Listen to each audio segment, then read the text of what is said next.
Welcome to the Geek podcast, where there's so much good stuff this year and last year, all years, not all years, but recently there's a lot of good stuff. I'm Void. I'm here with my co-host Beej. I'm the good stuff. Today you are, yes. Today we're talking about all of this good stuff. And we didn't know what to title it. It's just kind of like there's too much good stuff. I don't want to complain about it. That's not what we're here to do. But we're still catching up on like 2017 releases. And January kind of felt like a good time to do it because not a lot releases. But it's games, it's shows, it's movies. And like we're almost to February and we're still catching up on last year because so much released.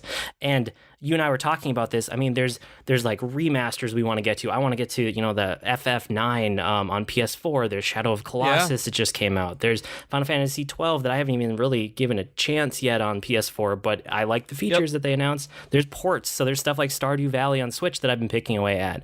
There's, Zelda Breath of the Wild you added here because it's like you played it on one platform, but it's on another platform. Yep, but I'd really like to play it on Switch because I like the Switch and I just haven't gotten to replaying through that one again on the preferred platform. Yeah, and I mean, even just like new content in existing games, because so many games are moving to that games as a service. So it's like the Final Fantasy 15, I want to play all the DLC, but I'm kind of waiting until all of it is out in the wild.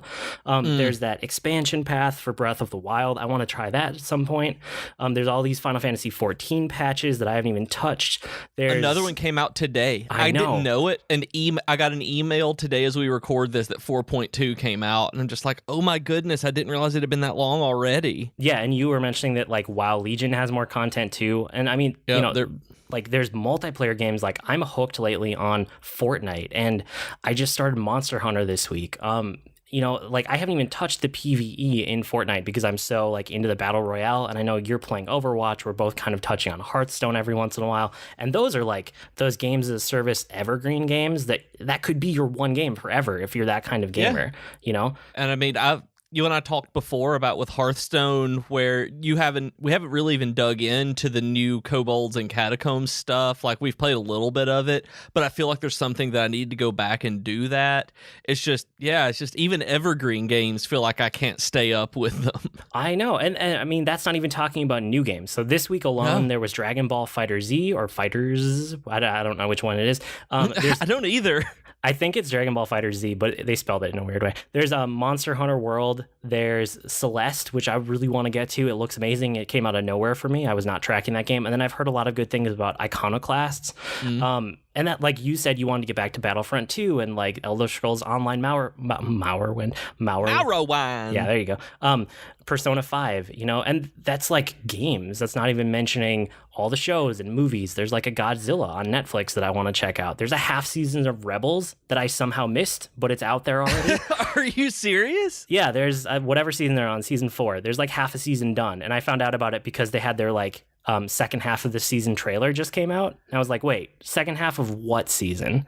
Oh, man. Yeah, so you must have missed that too. Yeah, no idea. Well, I haven't finished season 3 either, so I've been kind of just off of Rebels for a bit. So I didn't know that you were off of it that far. Yeah. And then, so like catching up on stuff weekly. So like Star Trek Discovery is coming out every week. I keep forgetting to catch up on it because I hate weekly shows at this point. I just want to binge something, and then speaking of bingeable, there's a ton of Netflix originals that I keep intending to get around to. And I don't know where the time is. And then like you're working on books, right? Yeah. I mean, I'm still trying to get through Words of Radiance so that I can get into Oathbringer. I'm about, I think 40% through it now. I looked, and it's just, these are such massive undertakings. It's like I still want to get into Collapsing Empire by John Scalzi that you were talking about, and the whatever the Mars one was that you were talking about last year that I can't remember now. I bought the first one on Audible with one of my credits.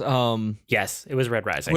Where I want to get into that series, and it's just like I don't have enough time and energy to devote to getting through literally all of this content is too good for me to be able to focus on one area and really just dive and burrow through it, because that's what's happened with the Mistborn books. I really did just have to set myself a goal of, okay, I am going straight through this at the, I'll get to Red Rising and all of this when I finish that part. Yeah. And it's hard. Like, it's hard, but it's not a bad problem to have. Like, we don't want to come here to complain about it. The topic we wanted to talk about really quick was just like how do we choose? Like, how do we decide what we're going to spend time on? And I kind of want to kick it over to you first, because I know I've talked about this topic a lot in the past. And, you have your ways of doing it, and I've tried so hard. We'll get into yours, and we'll talk about that, like you said. But it's like, you have so many lists. Like, you really structure yours out. And for me, I've tried to be organized about it. I've made the list and used Wunderlist, and just tried to put everything where it needs to belong, and then look through it and rationally or irrationally. I mean, it's like, oh, I don't feel like watching this tonight, but I'm going to watch it anyway. I cannot do that. That I am far too finicky and indecisive to be able to really dive in on something that I really don't want to. I think it came from my dad at one point when I was trying to convince him to watch or read Twilight about a year before he died. He looked at me and he said, son, is this any good? And I'm like, well, it's not really good, but you can make fun of it. He was like, why would you waste your time on something that's just not good? And I think that's kind of where it comes for me right now. And even if I want to get through something, I have a hard time really settling in on it, because I'm afraid it's not going to be the best thing that I can be watching at that time. And so I end up getting overwhelmed and falling back on something comfortable. Like, I'll always go back to Overwatch or New Girl or Parks and Rec, something that I can take in very small segments that I can just go episodically, and then do that. And then I'll like experiment very slowly with something new. Like I've watched one episode of Black Mirror after you and I talked about it last week or the week before. I went and I watched one episode of it, and it was absolutely fantastic. But I haven't had that weird internal, oh yeah, this is the right mood I'm in sensor since then to go back and watch any more of Black Mirror. I have a really, really weird way when something like clicks. It's like, oh, yep, this is exactly what I'm in the mood to dig through. It'll happen with video games and TVs and movies and books, everything. It's just there's some ineffable quality of whatever I'm watching or reading that has to be hit on that I cannot describe at all. Like, I don't know ahead of time what it's going to be. Well, see, it's interesting because like I have a lot of the same feelings that you do, which is why I do the lists. Because if I don't do what I'm doing right now, I forget what the options are out there. I forget the things that I want to check out. And just because I put something on a list doesn't mean that I'm going to watch it all. It means it's something that I'm going to check out, So if it's on a list and then I like run into it, like I'll go give it a shot. But a lot of the time it's like 10 minutes, maybe 30 minutes, and I know whether it's right or not, and I'll bounce to something else. The way I have my list structured, and we had an episode about this, it was a long time ago now, but it's in the backlog. If you're interested in my entire system, I'm not going to get into all of the minutia right now. But essentially, I have a different list that I keep in Wunderlist for shows, movies, like anything watchable. I have one that's books or anything readable, kind of. And then I have one that's games. And then I kind of have a catch-all for evergreen stuff that it's like, if I don't want something new, here's like a bunch of things just not to forget about. And that's my basic structure at the moment. So a lot of the time I've found that I can decide, do I want to be reading something, watching something, or playing something, which is why the structure is what it is. And then I'll literally just go to the top item on the list and start there. And if I bounce from a couple things, then I'm like, okay, maybe I don't actually want to be reading tonight, or I don't want to be watching TV tonight, But it's the same problem you have. I've just done it in a structured way, because if I don't build that structure, I will waste all of my free time because it is so limited with kids. Yeah. Like, I just don't have time to mess around. Like, I used to, and when I say used to, I'm talking about like 2.5 years ago, 3 years ago, like not very long before we started the podcast, I would find myself at night just like flipping through Netflix, like what's the best thing? What's the optimal thing? What's going to bring me the most happiness? And then 2 hours goes by and I haven't done anything and I have to go to bed. Like, that happened to me with, it did. I mean, it happened to me with streaming services. It happened to me with video games. It happened to me with reading. It happened to me with everything. And I had this constant like itch in the back of my head, like, what you're doing isn't optimal. Like, this isn't making you the happiest. There's got to be something else out there. So by putting it all down in writing, I can see all of my options in front of me in like 10 seconds. And that has made all the difference. Does that kind of make sense? It does. I can see how it works for you. And like I said, I've tried it. Whenever I have something on a list, I feel as though, and this is entirely mental, I feel as though needs to be ordered up and down. Like top of the list has to be looked at right now. And if I'm scrolling through like my Netflix list, it's just like, oh, I'm going through this. I'll see something when it pops up. Where I add a ton of stuff to my list and then don't get have my time wasted by scrolling through different categories, where I'll do that, see just as I see it. But when I've tried it with Wunderlist, it's almost as though it's too rigid because it's all up front. I have a really weird way of looking at things. Yeah, I mean, I guess like I have some lists in Wunderlist, like what I do for work, that I actually have dates on everything, and it keeps me like deadline driven. Right. But I don't do that with my free time. It's like literally just a list that I'm constantly kind of shuffling around. I guess that's the other thing is like I try to keep them flexible. Just because something's at the top of the list doesn't mean that's what I'm going to do. And probably once a week, I'll just kind of absentmindedly look at all of them and like drag and drop and reorder everything in there based on how I'm feeling at any given moment, Like over the last 6 months, that Persona 5 New Game Plus has drifted up to the top of the list. I don't even know how many times, and then drifted back down. And like it hasn't happened yet, but it will happen eventually.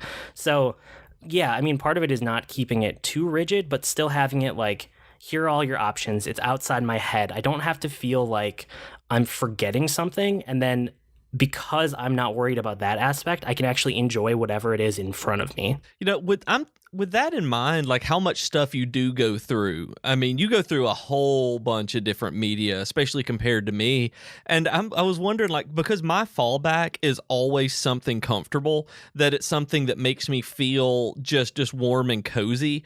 As I'd say to Jennifer, like, cozy. I'm all cozy now. And that's how I feel when I'm watching one of these. It's like you snuggle up in a blanket. It's on the couch. It's like, I'm cozy. Like, New Girl, the Parks and Rec, Overwatch, like I said, those are the ones that do that for me where I don't even have to think about it. Do you have anything like that you just fall back on as a game where it's just like, you know what? I just need something comfortable and familiar tonight, like regardless of everything else? 'Cause I know that you tend to go back to like evergreen games when it's something new, when there's something, some reason to go back and then get hooked again for a while. So is there anything that you feel like is comforting to you where it's just like, I've had a bad day, I'm going to go blow somebody up with Reaper? Nope. Nope, I don't. It kind of sucks. I've tried. I can't find something that is always like there and it fits the bill. I've realized more and more that my fallback is to like do a little bit of productivity around the house because with 2 kids, it's just there's always stuff to be done. So a lot of it is like, I can't find something right now. I am going to like do the dishes or do the laundry or pick up one of their rooms or like, I don't know. There's a million household projects that need to happen. So if I can't decide, I might as well be productive is kind of my thinking these days. Yeah. But no, I mean like on my list, like I said, I have that evergreen list and I don't actually go to it all that often. Like it's not really a fallback comforting list. It's just like, hey, here's some other stuff to try if none of the new stuff is grabbing you. But I don't have one that I go to. I have at certain times in my life, but I haven't had just one game or one movie or one TV show in a really long time. Yeah, and I don't know what it is about those 3 in particular that really do hit that for me, just depending on what mood I'm in, if I want to play or just lie down and watch something. But really, I was in a terrible mood the other morning, having a terrible morning, and Jennifer and I were sitting and talking, and I was just grouchy, and I just looked at her, patted her on the leg. We were sitting side by side, and I just patted her on the leg, and I was like, I'm going to go blow somebody up for a little while, then I'll be better. And just came in here, literally logged on to Reaper, shot some people in the face with a shotgun, and then walked back into the other room. And I was like, okay, I just had to like vent that where I was frustrated. I turned off all the chat and voice chat where I didn't have to deal with actual Overwatch players. And then that was what I needed, where it was just a comforting vent, a way of venting for me. It's kind of like the way, and watching Parks and Rec or New Girl is just like hanging out with my friends. Because it's just like, I like these people and I can lay here and not do anything. Yeah, I wish I had that. I know most people do. Yeah. You know, my wife has shows like that. I know you have shows and games, and like I haven't in such a long time. Like I'm constantly looking for that, which is why I keep that evergreen list, because sometimes over time something kind of shows itself as a good fallback for me. But no, nothing right now. Nothing off the top of my head. But yeah, I mean, that's kind of why we want to talk about this. There's so much out there. I guess the only other aspect I wanted to cover before we bounce over to Weekly Geekery is because there are so many games coming out all the time. If you guys don't know, gaming is my main thing. Like, I go out of my way to keep up on it because I have fun with that. And I'm willing to pay day one prices on a lot of things because of that aspect. But most people aren't, and that's fine. But because of that, it's like, I'm really worried that we're going to get to video game crash here sometime soon. And I know I've mentioned this a couple times, but it's like the relentless pace of releases from last year, and then already it's picking up. You know, January is not over as we're recording this, and the pace is already picking up. Like, that's kind of insane. It doesn't feel sustainable. Does it? And I've seen a lot of stuff in terms of reporting and just economics wise about like video gamer satisfaction and just how many duds there have been over the last few years, and specifically where a lot of the companies are going, like in terms of VR. And like, I want to say that the last survey they took, and I don't remember where it was at, but there was a big survey that said that the gamers are already losing interest in VR, like at a way higher rate than they got interested in it, that they're losing interest in it now. And it just makes me worry about the same thing, because with us talking last week about, what was it, the Frostbite engine? Yeah. Is what it was called. I mean, with stuff like that, the EA decisions and just all of this, we've talked a lot we had a AAA gaming episode a year ago, maybe a year and a half, and where we were discussing this then, and it's only gotten worse, where that was before Mass Effect Andromeda, I believe, and it was before all of these games just started pushing out on the same weekends and getting overshadowed by each other. I mean, Horizon Zero Dawn got overshadowed by Zelda Breath of the Wild so hard, and then a couple of years ago where we had Titanfall 2, Call of Duty Infinite Warfare, and was it Battlefield 1 out in the same week? It's crazy. There's no way for this to be sustainable, like you said, and not let them be quality. I mean, we're getting a lot of high quality indie games, but I think that's the direction that this market is going, where I'm having a harder time keeping up with indie games I want to play than I am with AAA games. Oh, yeah, me too. I mean, and we've talked about this a little bit in the past, but it's like that bifurcation of the industry into AAA and indie and nothing in between. So because we don't have those like mid-tier, mid-range games anymore, they just don't really exist in a form that they used to.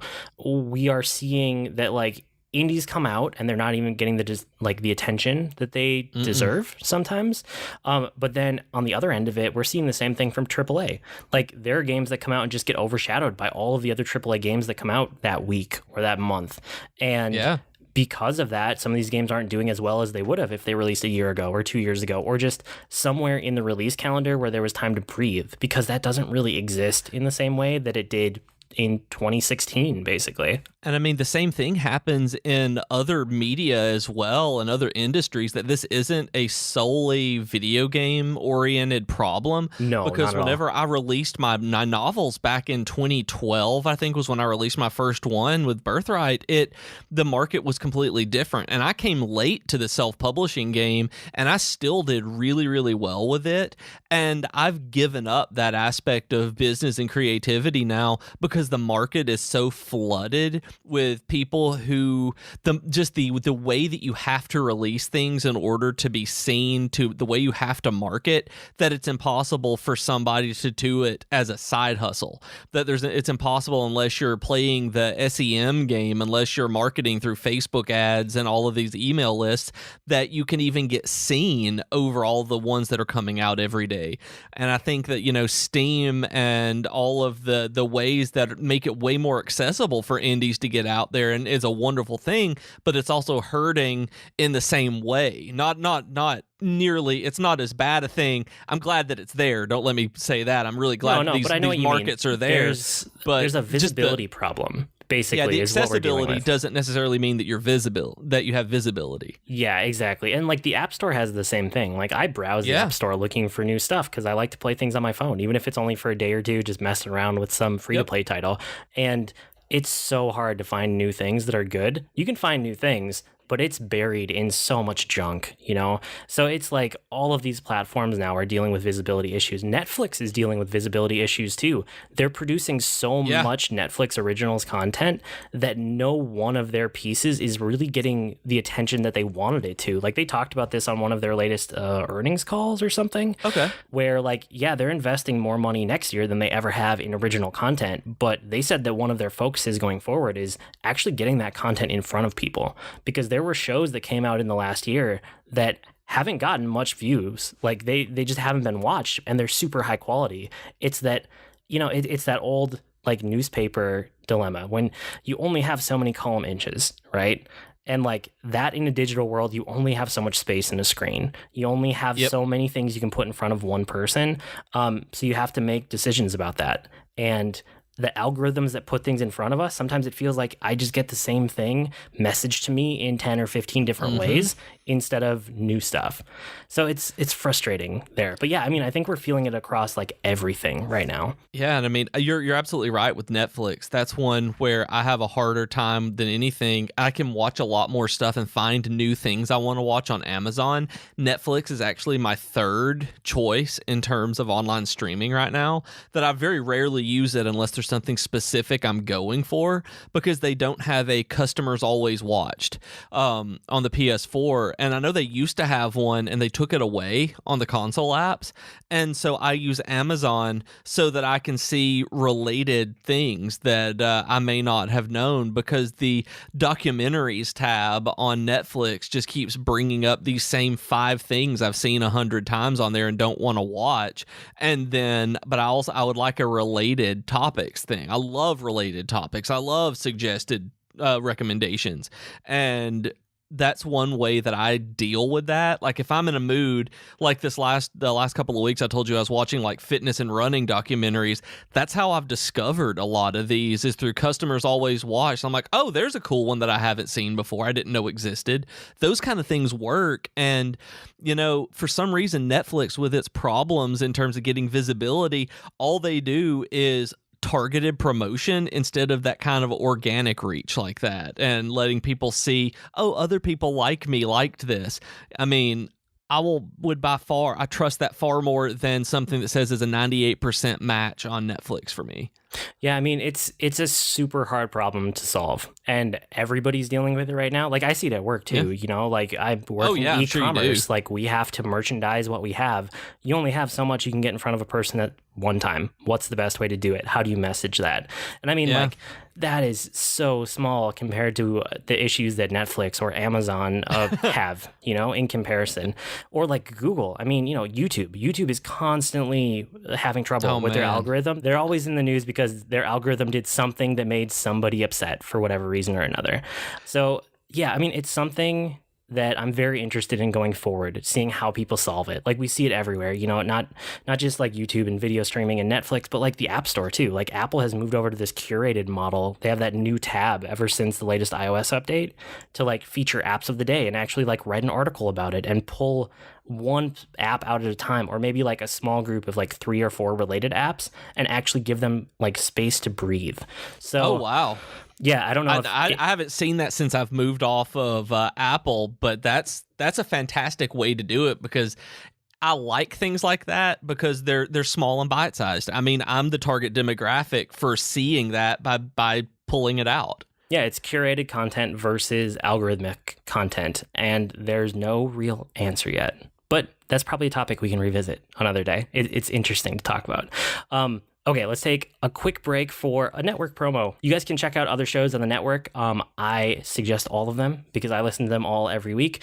There's Geekitude with Joe Hogan. There's the Comic Box with Rob, and he often has guests on there. He's had a couple of really good episodes in a row with like different guests back to back. I know that Katie and Chelsea's episode of Tea Time this week covered classic lit. I'm not sure what Rob and Joe did yet this week, but Katie and Chelsea talked about like classic lit being like modernized and adapted and stuff. It was a really good episode to listen to. And like I said, I don't know what Rob did this week, but last week he ended up doing a really cool episode about Batman and like Batman's romances and like different characters they've done over the years and how they fit and how it works with Bruce Wayne versus Batman. That was a really cool one to listen to. I'm really excited for his upcoming Black Panther ones. With it coming out in a couple of weeks, I'm excited to get the backstory and stuff like that they always does with the recaps and prep for the new Marvel movies. Yeah, and I mean, Joe has had a really cool couple episodes of Geekitude. One of them was about like classic WoW and what he wants to see from classic WoW servers. Like he had somebody else on who does some of those private server stuff. So that was really cool to listen to too. And Joe always has really good guests. Like he goes out of his way to find some of the most interesting guests that I've ever heard on podcasts that I always love. Love seeing just the people he finds. Yes. We love the network. Go listen to everybody. Okay. Let's bounce to Weekly Geekery. So what do you have this week? I think I have less than you this week, so I'll go because part of mine actually ties into our main topic. I've been watching a bunch of YouTube channels on running, and I know that all you guys are like, oh my God, he's talking about running again. And part of it is that they came up through algorithms that I was looking through trying to find things to watch, and then I kept getting suggestions for these other like major running channels that came up, and two of my favorites that I've really found are the Ginger Runner and VO2 Max Productions. I really, really like them because it's not just some dude in his backyard talking about running. That the Ginger Runner in particular actually takes the cinematography part of it. Like he shows some really beautiful, beautiful like ultra running landscapes that there's no way a person like me will ever get to see. So when I've just been looking up like running tips on how to breathe better, that kind of thing has taken me down the rabbit hole to find some really, really fantastic like landscape shots in these channels. So I think both of those guys did people. I mean, I shouldn't even say guys. Those teams do really good jobs on those channels with the Ginger Runner and VO2 Max. That's not something I usually like gush about or YouTube channels. So when I found a couple I really liked and look forward to, I wanted to mention them. The same thing with, I found a bunch of different Facebook running groups that I really, really don't like Facebook as a social network for people I know, but I love being able to get into Facebook groups with different people because they're kind of like forums used to be for me, that I was a huge forums guy. And now I can go in and there are a lot of targeted interest-based Facebook groups that I'm a member of, and that pretty much takes up all of my feed. So finding running ones to add in with all of the gaming and divvy ones I'm in, that's really nice. And so I've also been like weirdly paying attention to cryptocurrencies lately. Like it's not my thing. I'm the kind of guy who wishes I'd bought $100 in Bitcoins like 10 years ago, but that's not ever going to be me. I'm looking at it because I get the Google app keeps telling me things that it wants me to listen to or wants me to read. And so I'm like constantly going through every day. The Google app gives me a notification and it's like, oh, here's some stuff we found for you today, this curated content. And a lot of it has to do with cryptocurrency and like crypto economics. And I'm just like enjoying it so much. I've had some articles at work I've had to write about it. And it's just like, oh my goodness, this is so interesting. And I don't like real economics, but I really like the idea of crypto economics and blockchain. And so I'm actually trying to figure out a way right now. I've been watching it up and down for like the last 3 weeks now, trying to figure out a way just to be able to make like $100 to $200 at a time and then take my money out. And then once it clears, put more back in when it drops again and really just literally play it for a few $100s at a time and see what I can do based on all this stuff. I have a way for you to do that. Let's talk off air. Okay, cool. And Jennifer is okay with this, so that makes me happy that she's like, okay, if you think you can really do it, like that's great. So I'm looking at that. I find that stuff very fascinating too. So I've been looking into it also, but let's discuss. We can always report back later. Right. And so, like, and in terms of just stuff that has that's back more on our normal topic, like you told me about Iconoclasts, video game you mentioned earlier, which is kind of a Metroidvania indie game that just came out after like 8 or 10 years of development, I think. And I've played a little bit of it. I haven't played a lot of it, but from an art perspective, it looks like Stardew Valley. Like, it really feels like Stardew Valley feels when I'm playing it. Like, controller in hand, moving the little character around, like the sprites on screen feel like I'm moving Stardew Valley. That's it, though. I mean, that's just what it reminds me of, is the way it feels. Because it's, side scroller Metroidvania instead of like Harvest Moon. But it has an auto aim, which is really, really nice. When things are at an angle from you, it just shoots them. And you only have to, you press the button and it aims up, but it doesn't do it every time. It gives you enough time to be able to aim it there yourself, which is an absolutely amazing quality of life feature. Haven't gotten far enough to really see any of the real items and puzzles that are in it yet, but there's a wrench where you have this like giant monkey wrench and you can go around and like you unlock doors and move things around by loosening up hydraulic valves, basically.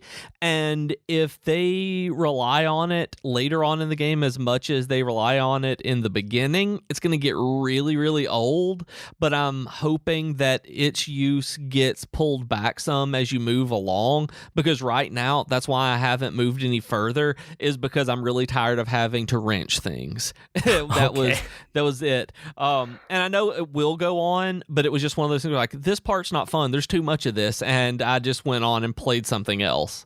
Sure. And that was one that like I just saw a couple of interesting articles about it when it came out. It was not on my radar before that. And I sent you one because it sounded like some of the other Metroidvanias you've been playing lately, and then you picked it up right away. So I'm glad that you tried it at least. It looks really cool. Like it's cheap enough. I think it was like $20 on Steam. I had Steam credit, and it's something that I know I'm going to go back to. It was just one of those, I was not in the mood to turn those screws that day. Sure. So, and then my next one is Monster Hunter World, but I think you have more to say about it than I do. So I'll just tune in because I've played maybe an hour and a half of it at this point. Yes. Okay. So we will discuss that in a second. I have some other stuff first. So you guys, if you are interested in Star Wars, especially if you're interested in The Last Jedi, there's an interview on a podcast I had never listened to before. It's called the /Filmcast. So it's like a / and then Filmcast. They had an interview with Rian Johnson, and he came on and just talked about like his process and his reaction to some of the criticisms. And then he answered a bunch of questions too. So I don't have like any 1 or 2 takeaways because it's really like a solid 2 hours of good conversation. So if you're interested, if you're a Star Wars fan, if you have thoughts one extreme or the other, or even middling about The Last Jedi, it is worth your time to go check that interview out. I also got the box for Gloomhaven this week. And I sent it to you. I sent it to a bunch of my friends. What did you think? What were your first reactions? It's a board game, if you guys don't know. Okay, I know nothing about the game itself, but it's in one of the biggest boxes that a game, CCG board game, like have ever seen. The only game I can think of that was bigger than this was the Old Republic Collector's Edition that had a statue in it. Yeah, so this is legitimately the biggest and heaviest game in my board game collection. Easily. Like, it's a massive box. It's huge. Yeah, it's huge. So I got the box this week. Ordering this thing was interesting. So this game has been on my radar because Shut Up and Sit Down did a review of it, and then I started looking into it because it seemed like something I would have fun with. And then once I started researching it, like it had been climbing up the ranks on Board Game Geek, which if you guys don't know Board Game Geek, it's like the source for board game information on the internet. It looks horrible. It looks like it's from the 90s, but there's no better database of board game data on the internet than Board Game Geek. So they have rankings, and Gloomhaven was slowly climbing up it. And so like a couple days after I watched that Shut Up and Sit Down review, Gloomhaven hit #1 on Board Game Geek. And wow. They were in the middle of wrapping up their second printing, which they had done a Kickstarter for. So this is a Kickstarter game from a year ago, maybe a little bit more than that. Like I think about a year ago is when people got the first printing of it, the first edition. And it immediately sold out. Like every extra copy that they made immediately sold out, and it became this like cult classic. So the guy didn't have enough cash on hand to do a second printing, so he turned around and right away did another Kickstarter for a second printing. So he said that he structured the second Kickstarter so that if things were to sell out again, he would never have to go back to Kickstarter. He structured his company in a way that he could keep like reprinting it from then on. So all of these people who were more into it than I was, because I didn't hear about it until very recently, picked it up in the second printing. And then he said, we're printing so many extra in the second edition that like there's no way we're going to sell out. Well, guess what happened on day one? Oh, man. Yeah. That's insane. Well, between that second printing going to print and it actually hitting store shelves, it hit number 1 on Board Game Geek. So it was one that like I had my eye on. And then I thought that maybe it would be rare. So I was just kind of like, I knew the street date. So I was refreshing on Amazon. And I must have gotten lucky and seen it within like an hour of it going live, because I got it for less than retail price. And when less than retail. Yeah, because it's Amazon. So it was like a couple bucks off. I got you. Okay. Yeah. So, I mean, it retails for, like I said, biggest board game in my collection, largest box, all of that stuff. It retails for $140, which I don't normally pay that much for like any side activity.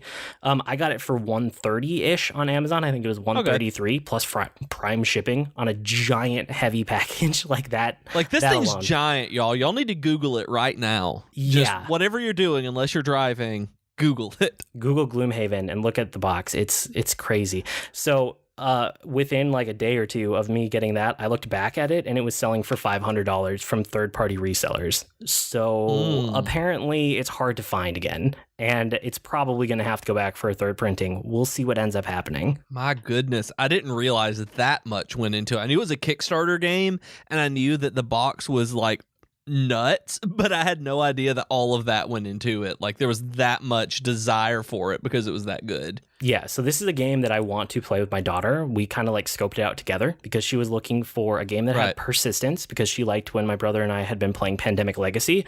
She's like, oh, I like that you can make characters. I like that it carries over from game to game and it doesn't restart every time. And then she's been getting into, and I know I talked about this the last couple of weeks, but doing more like adult board games that actually have complicated rules. She can get her head around that now. So this was the game that she and I decided together, like, we're going to get into this one. So I also ordered a storage solution because this game has a ridiculous amount of components. And like, you don't say. I don't normally do that. I'll usually use whatever insert is in the box, and then I'll just pair that up with some deck boxes I have laying around or some plastic baggies like Ziplocs. No big deal. That will not work for this game. If I did that, I'm sure that every setup and teardown would take probably an hour or more. So I actually, like, I haven't played the game because I don't want to punch out the punch board because there are so many components until I get that storage solution in my hand. So that's why I talked about the box and the ordering, because I haven't actually played yet. But I will. But that's why you have children. That you know, she can sit down and punch out all of the cards for everything. No, I have no problem punching it out. I just don't want them to get all mixed up and crazy before I get the storage solution. Okay. It's not the actual punching them out. No. Okay, I got you. It's them getting all mixed together and then me having to sort that out later. I don't want to do that. That's understandable. Yeah. So Gloomhaven, I'm really excited for it. Yeah, we'll see. We'll see when I get that storage solution, then I will definitely play it. It will hit the table a lot, so I'll report back. Besides that, in the last week, I mostly played Fortnite Battle Royale, and I played a bunch more Slay the Spire. So I talked about them last week. I wanted to talk a little bit more in depth about a couple of them just because I've been having good experiences. So like Slay the Spire, I don't think I gave the dungeon crawl very much talk last week. That's one of the things I like about it, because it's not just a deck building game. There's actually like nodes on a map, and they can be like a mystery, or you can land on one and it gives you like a scenario, like an actual written out scenario, and kind of a choose your own adventure. Like you have to pick between a couple hard choices. There can be a campfire where you can rest up, or you can upgrade your cards into a better version of that card. There are monsters that you can see on the map sometimes. Sometimes they're hiding behind the mysteries. There are elite monsters that if you kill them, you get like unique items that will change your way of playing from then on, but they're a lot harder to take out. So it's just kind of cool to like see the deck building mechanic applied to like more of a structure outside of just playing the cards. You know, there's like this meta dungeon crawl to it. That's a lot of the fun. That one really seems neat to me. The part that gets me to like hesitate on it is the roguelike aspect, where I know that you had mentioned that it was slightly roguelike, where once you fail, like you have to start back again. I mean, you're building a deck. It's a deck building game. So that's something, you know me, I hate doing the same thing over and over and over again. Yeah, I mean, I guess the way I see it is that it's a really good deck building board game, but it's just digital. So it's like, yeah, you're restarting every time, but that's basically what you do every time you get out a board game that's not a legacy or a persistent game anyway. True, yeah. So that's kind of the way I view it. There are 2 classes in the game right now. So there's the Ironclad, which I've only played with a tiny bit. It's kind of like the general all-around warrior type guy, and he regens after every battle, which kind of changes the way you play because you can be a little more aggressive. You can take a little more damage because you get that regen. And then there is the Silent, which is the one that I've been playing the most of. So it's kind of like the description was a deadly huntress from the Foglands, eradicates foes with daggers and poisons. And that's not a bad description. So I've been playing around with kind of 2 different ways to build this deck as I like replay it over and over. One has been poison, which has been really interesting to like see all of the poison mechanics and figure out ways to like play off of the poison. So just like stacking those in your deck and then stacking other cards that will do things if people are already poisoned. And then the other way that I've been building it is this like low cost dagger throwing thing. So there's a bunch of cards you can get that will put like 0 cost attacks in your hand that are like throwing daggers basically. And I've gotten that mixed with some cards that will like boost how much energy you have the next round, mixed with like, I don't know, there's just like an interesting engine with that character where you can get a bunch more actions and you can get a bunch of cheap actions all at the same time to the point where you have this like giant handful of cards and you can use all of them in one turn. So that's been really cool to play around with. Yeah, those kind of decks are always fun in games too, where you're just rapid firing cards just to win. Yeah, so I mean, it's just cool to see. It's a really solid card game at its base, and there's all these different ways to build both characters, and like not all the characters are even in the game yet, and it's already fantastic. So I still really like it. I put a bunch of time into that. The other thing I did was Fortnite Battle Royale, which I still haven't touched the PvE mode. Did you ever try PvE? Not PvE, no. I realized I hated the game so much I just uninstalled it on my computer and PS4 because it's just not something I like at all. That is funny because I'm loving it. It's basically my evergreen game of choice at the moment. This last week, I got second in solo queue one time. And I'm very, very proud of that. I think I've gotten 8th is the highest I've gotten in solo. So like I'm picking up on strategies, right? So I can consistently get in the top 15 fairly easily. That's not hard for me. Mm-hmm. My hard part now is trying to win once I get to that point. So I'm kind of either doing one thing or another at this point. My 2 main strategies when I'm deploying at the beginning is either I'll do my strategy that gets me into the top 15, which I'm not going to give that away right now, but it's it works fairly consistently. I'm either going to do that or I'm going to dive into like a super heavily populated area and just know that I'm probably going to get killed right away. But then I'm at least getting that combat experience because that's what I need once you get towards the end game. And I just haven't had enough conflicts to really be good at it. Does that make sense? Yes, it absolutely does. The combat is not like normal action game combat, if that makes sense. I think part of what bothers me so much is that the messaging doesn't really feel that great. Like when I'm getting shot, I don't necessarily know where I'm getting shot from. And that makes a game like this more frustrating than it should be. See, that aspect I think works really well because if you're able to sneak up on someone, then they shouldn't instantly be able to know where you're shooting them from. Like that was a good job on whoever snuck up on you. You know, there are other things that I am adjusting to still with combat. So like the fact that you can build in the middle of combat, I'm still not good at that. And I go up against people constantly who in the middle of shooting at me, they'll throw up a couple walls and a stairway. And I'm like, oh yeah, I can build. Like I think about it when I'm not in the middle of combat, but I forget how it can become its own wing of how you do combat.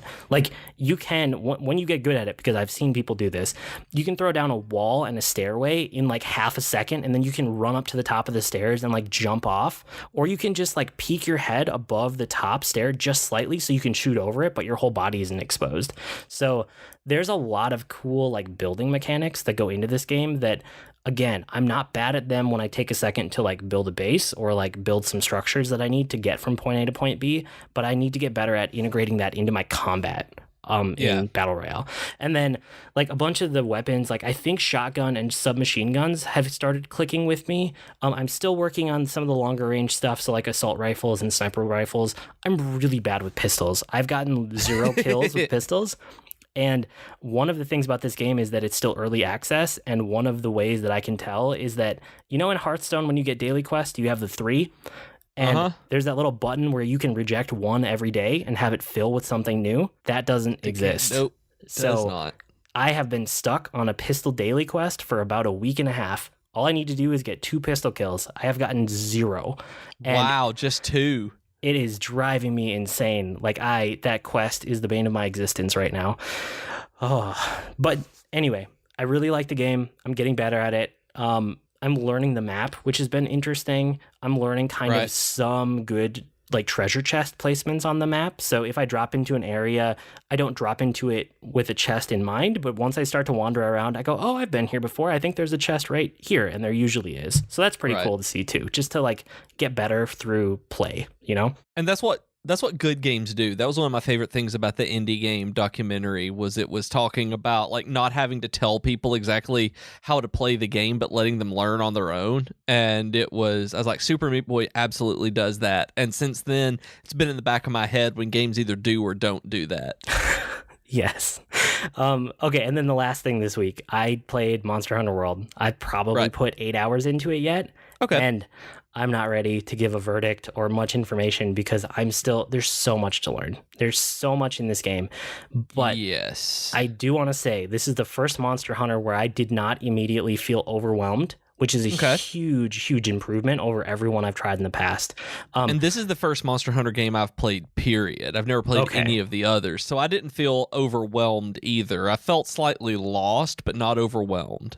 And see, that's a key difference. Like, I think the challenge here with this game was that getting people far enough in to want to learn more, and I never had that happen in the other ones. I would bounce off because they would throw every system at you, and they would make you do these like dumb quests to like collect mushrooms as like your second quest. It's like, I thought this was about hunting monsters.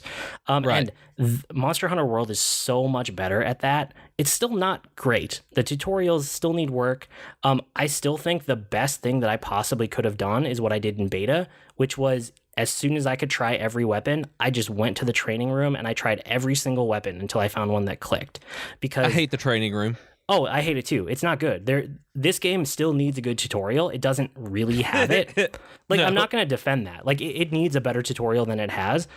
But what is here is so much better than every other entry in the series that I've tried. Okay.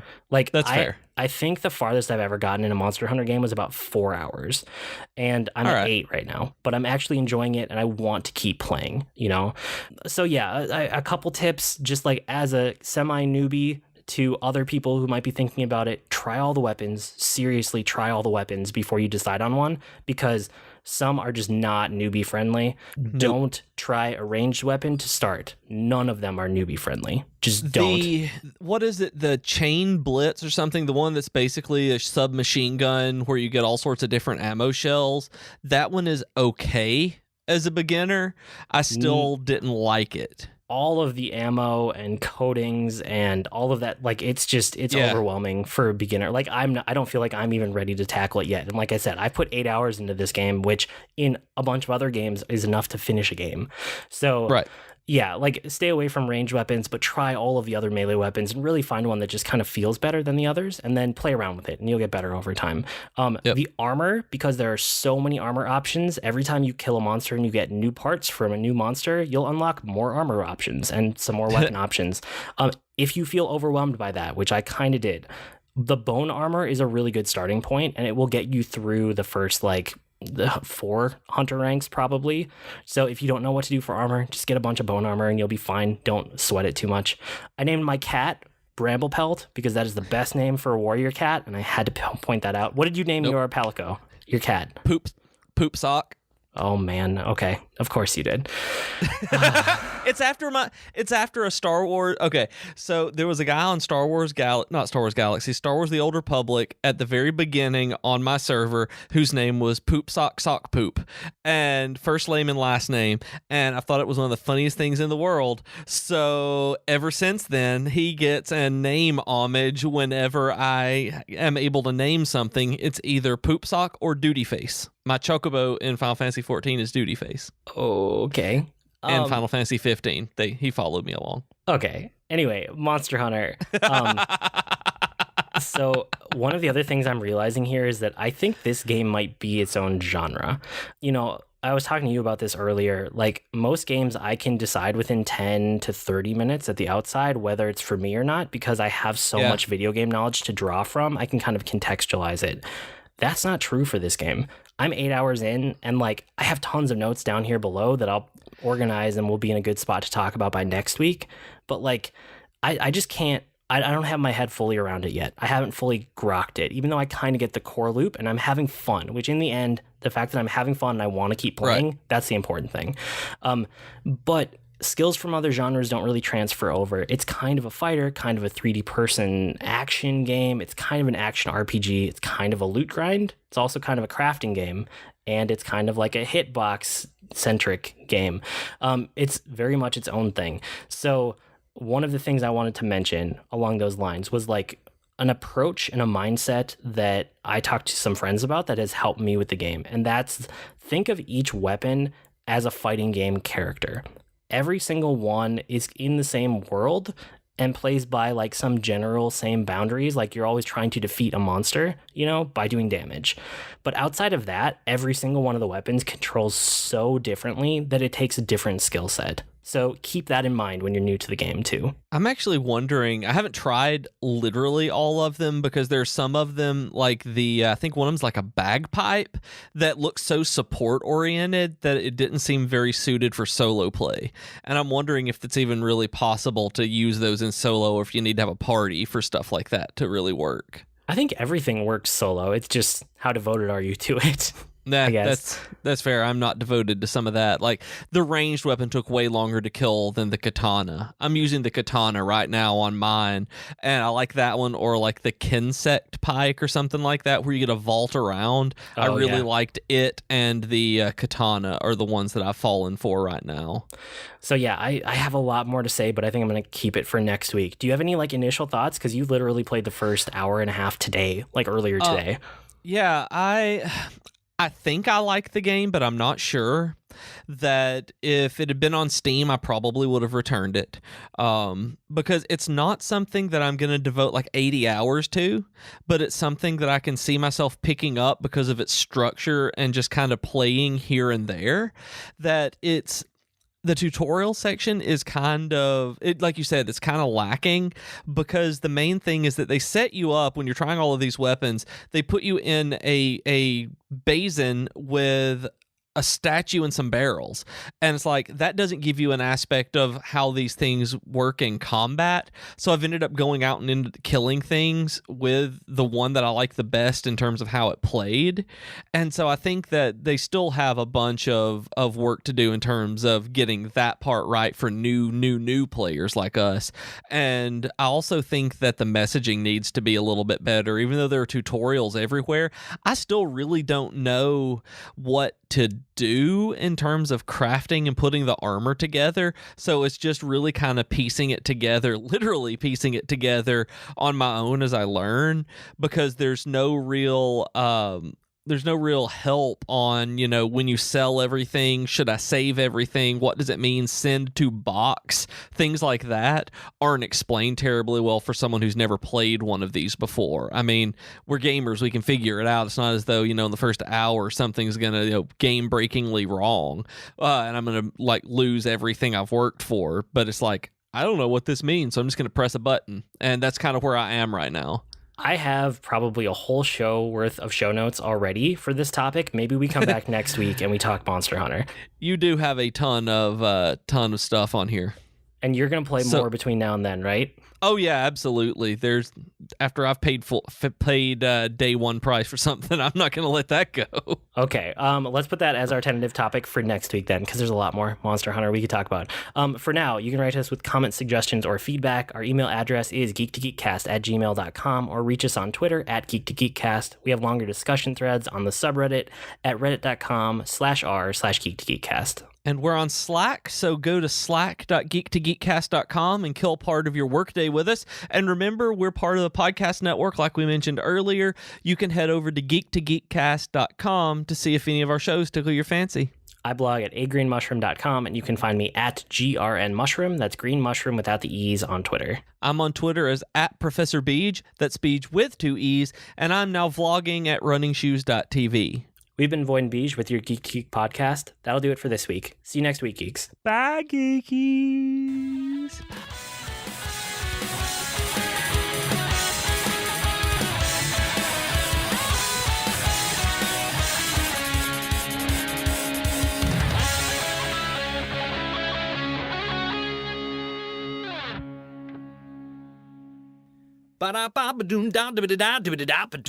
Comics. Hey everyone, Rob here, your friendly neighborhood comic geek, inviting you to join me and my rotating cast of co-hosts each week on The Comic Box, where we tell you everything you need to know to become a world-class comic book geek. So join us for The Comic Box each week right here on the Geek to Geek Podcast Network.